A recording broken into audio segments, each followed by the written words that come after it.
मतलब ग्रेविटी क्या है, इसका जवाब फिजिक्स के पास आज तक नहीं है। नहीं, क्योंकि इसका बिहेवियर इतना कंफ्यूजिंग है कि कोई सिंगल जवाब है ही नहीं। तो मतलब आइंस्टाइन गलत था, ग्रेविटी स्पेस टाइम का कर्वेचर नहीं। नहीं भाई, गलत नहीं था, मगर पूरी तरह से सही हुआ तो यूनिवर्स एक पॉइंट पे जाके सेंस बनाना बंद कर दे। वो कैसे?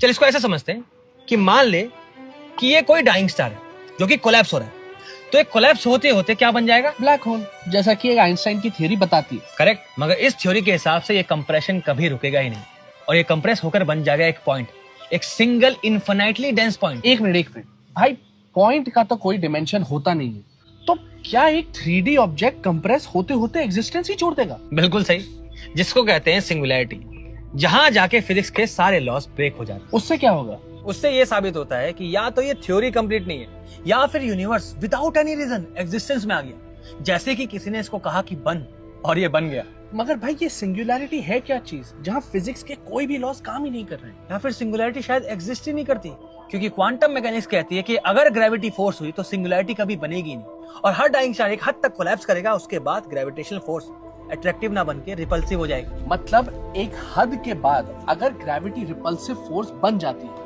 तो ये तो एक बाउंस इफेक्ट हो गया, यानी कि एक ब्लैक होल कंप्रेस होने की बजाय एक्सपैंड करने लगेगा। और इससे कोई भी ब्लैक होल कभी सिंगुलैरिटी पे कोलैप्स होगा ही नहीं और वो जुड़ जाएगा एक व्हाइट होल से। हद करता है यार, कभी कह रहा है कंप्रेस हो जाएगा, कभी कह रहा है एक्सपैंड हो जाएगा, कभी कह रहा है फोर्स है, कभी कह रहा है नहीं है। भाई क्या है ग्रेविटी?